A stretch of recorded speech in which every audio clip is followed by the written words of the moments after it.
दोस्तों एक बार फिर से हाजिर हैं कोरोना से जुड़ी आज की सबसे ऑथेंटिक और बेहद जरूरी जानकारी के साथ। इंडिया लिंक्स न्यूज पर आप वो सब खबरें देखने वाले हैं जो आपके लिए बेहद जरूरी हैं। दोस्तों देश ही नहीं पूरी दुनिया में कोरोना अपने शिकार बढ़ाता जा रहा है, लेकिन इस बीच अच्छी खबर यह है कि दुनिया की पहली वैक्सीन बन चुकी है। रूस ने इस काम में बाजी मार ली है। रूस का दावा है कि उसकी वैक्सीन ने सभी परीक्षणों को पास कर लिया है और जल्द ही वो बाजार में उपलब्ध होगा।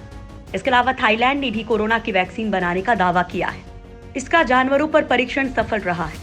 दोस्तों देश में लगातार कोरोना का संक्रमण बढ़ता जा रहा है, लेकिन अच्छी खबर यह है कि देश का रिकवरी रेट भी तेजी से बढ़ रहा है। ये एक बहुत अच्छी बात है दोस्तों। वहीं संक्रमण के तेजी से बढ़ते मामलों को देखते हुए यूपी सरकार ने हर हफ्ते 2 दिन लॉकडाउन लगाने का फैसला किया है। साथ ही हम आपको बताएंगे कि कैसे आप लोग घर बैठे असली और नकली सैनिटाइजर की पहचान कर सकते हैं। लिहाजा बिना टाइम वेस्ट किए आपको बताते हैं वो खबरें जो आपके लिए बड़े काम की हैं। नंबर 1, रूस की कोरोना वैक्सीन का क्लिनिकल ट्रायल सफल। कोरोना वायरस की वैक्सीन बनाने में दुनिया की कई नामी गिरामी कंपनियां लगी हैं, लेकिन कोरोना वैक्सीन पर रूस ने बाजी मार ली है। रूस के सेचेनेव विश्वविद्यालय का दावा है कि उसने कोरोना वायरस के लिए वैक्सीन तैयार कर ली है। विश्वविद्यालय का कहना है कि वैक्सीन के सभी परीक्षणों को सफलतापूर्वक संपन्न कर लिया गया है। अगर ये दावा सच निकला तो ये कोरोना वायरस की पहली वैक्सीन होगी। इसके साथ ही दुनिया को कोरोना वायरस की काट भी रूस ने खोज निकाली है।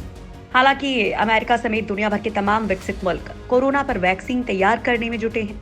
कई तो ट्रायल के स्तर पर असफल भी हो चुके हैं। सेचनो यूनिवर्सिटी में institute of medical parasitology tropical and vector borne disease के निदेशक अलेक्जेंडर लुकाशेव की माने तो सुरक्षा के लिहाज से वैक्सीन के सभी पहलुओं की जांच कर ली गई है। उन्होंने कहा कि लोगों की सुरक्षा के लिए ये जल्द बाजार में मिलने लगेगी। रूस की वैक्सीन के सफल होने पर भारत के लोग भी उत्साहित नजर आ रहे हैं, क्योंकि जिगरी दोस्त रूस को भारत से भी बड़ी तादाद में वैक्सीन और दवाओं की सप्लाई की जाती है। लिहाजा ये वैक्सीन भी भारत में प्रोड्यूस की जा सकती है। नंबर 2, भारत में कब आएगी कोरोना की वैक्सीन। देश भर में इन दिनों कोरोना की कम से कम 7 वैक्सीन पर काम चल रहा है, जिसमें से 2 वैक्सीन के क्लिनिकल ट्रायल भी शुरू हो गए हैं।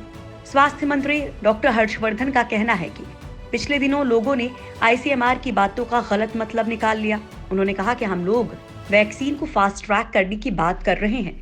हम लोग वैक्सीन बनाने के सारे नियमों को फॉलो कर रहे हैं, जैसा कि दुनिया भर में किया जाता है। हम फिलहाल ये नहीं बता सकते कि ये वैक्सीन कब आएगी, लेकिन इतना जरूर है कि हमारे वैज्ञानिक मेहनत कर रहे हैं और अच्छा रहेगा कि ये हमें जल्द मिल जाए। नंबर 3, थाईलैंड की वैक्सीन का सितंबर में होगा ह्यूमन ट्रायल। कोरोना वायरस के बढ़ते संक्रमण के बीच दुनिया भर के वैज्ञानिक इसकी वैक्सीन तैयार करने में लगे हैं। विश्व स्वास्थ्य संगठन के मुताबिक कोरोना वायरस के लिए दुनिया भर में लगभग 160 तरह की वैक्सीन पर काम हो रहा है।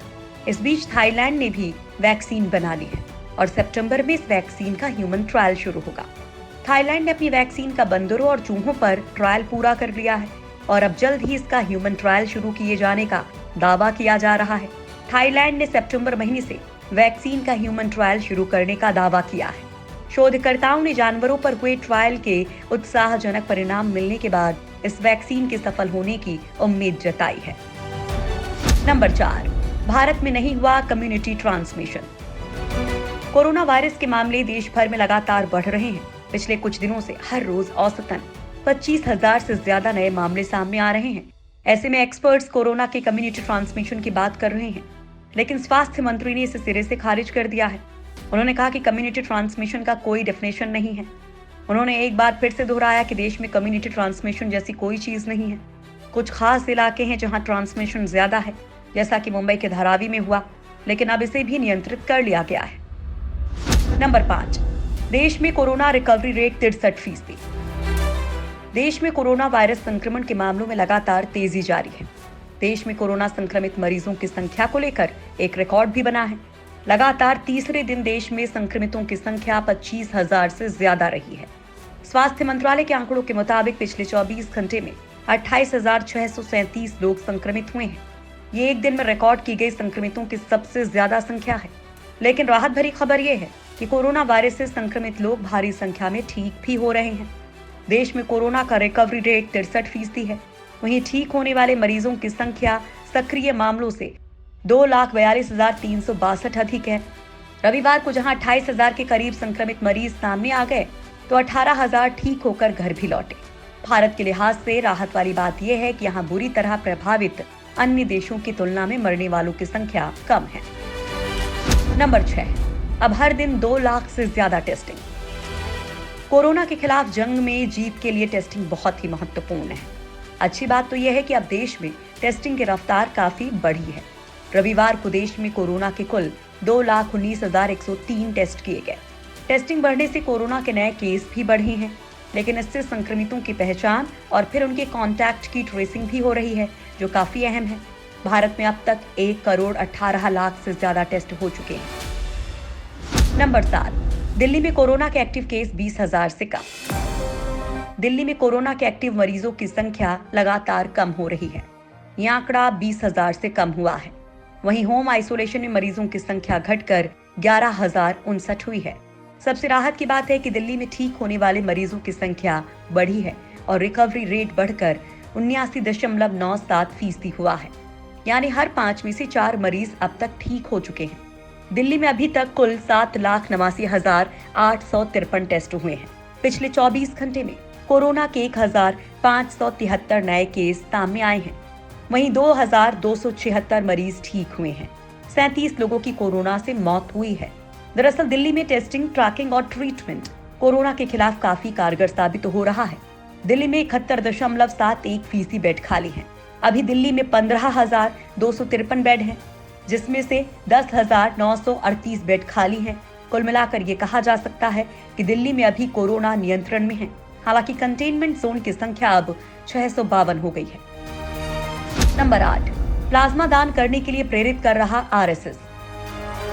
देश में कोरोना संक्रमितों के इलाज के लिए ठीक हुए लोगों का प्लाज्मा काफी कारगर साबित हो रहा है। इसके लिए दिल्ली में प्लाज्मा बैंक बनाया गया है। लोगों को प्लाज्मा दान करने के लिए राष्ट्रीय स्वयंसेवक संघ के लोग प्रेरित कर रहे हैं। इसके लिए विश्व हिंदू परिषद और सेवा भारती के लोग ही संघ के अनुषांगिक संगठन सक्रिय भूमिका निभा रहे हैं। इस मुहिम में कोरोना विजेताओं से संपर्क साधने के साथ उनका डेटा बैंक तैयार किया जा रहा है। दिल्ली में विश्व हिंदू परिषद ने 400 कोरोना विजेताओं को सूची में जोड़ा है। इनमें से 20 से ज्यादा लोग प्लाज्मा दान कर दूसरे कोरोना पीड़ितों की जान भी बचा चुके हैं। मुंबई के धारावी में कोरोना पर प्रभावी लगाम लगवाने में स्वयं सेवकों की भी बड़ी भूमिका रही है। इसके पहले लॉकडाउन में जरूरतमंदों की मदद में संघ के स्वयं सेवक आगे आ रहे थे और करोड़ों लोगों की मदद कर रहे थे। अब भी संघ की तरफ से कोरोना से लड़ने में कारगर काढ़ा भी लोगों में बांटा जा रहा है। नंबर 9, यूपी में अब हर वीकेंड पर 2 दिन लॉकडाउन। लगातार बढ़ रहे कोरोना संक्रमण को देखते हुए यूपी की योगी सरकार ने बड़ा फैसला लिया है। अब यूपी में हफ्ते के 5 दिन ही बाजार खुलेंगे। सोमवार से शुक्रवार तक बाजार खोले जाएंगे, जबकि शनिवार और रविवार को साप्ताहिक बंदी होगी। इन 2 दिन सभी को अपने यहाँ सैनिटाइजेशन का काम करना होगा। दरअसल सरकार ने अभी 55 घंटे का लॉकडाउन लगाया था, लेकिन फिर अगले शुक्रवार की रात 10 बजे से सोमवार सुबह 5 बजे तक लॉकडाउन होगा। सरकार की मंशा ये देखने की है कि क्या इससे संक्रमण की संख्या पर कोई असर पड़ता है कि नहीं।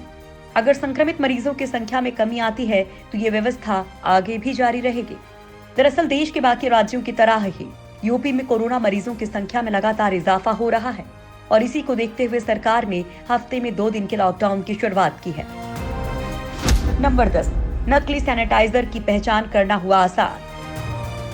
दुनिया कोरोना वायरस महामारी के प्रकोप से परेशान है। इस समय बीमारी से बचाव के लिए बार बार साबुन से हाथ धोना या अल्कोहल युक्त सैनिटाइजर से हाथ साफ करने का सुझाव दिया जा रहा है।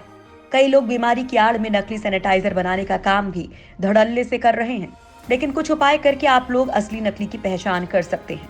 सैनिटाइजर की परख करने के लिए शौचालय में इस्तेमाल होने वाले टॉयलेट पेपर का इस्तेमाल करें। इस पेपर पर आप पेन से लिखकर उस पर सैनिटाइजर की कुछ बूंदें डालें। अगर इस गोले की स्याही फैल जाती है तो समझ लीजिए कि आपके सैनिटाइजर में मिलावट है, और अगर आपका सैनिटाइजर असली होगा तो इस गोले की स्याही बिल्कुल नहीं फैलेगी। इस तरीके को अपनाकर आप असली नकली की पहचान कर सकते हैं।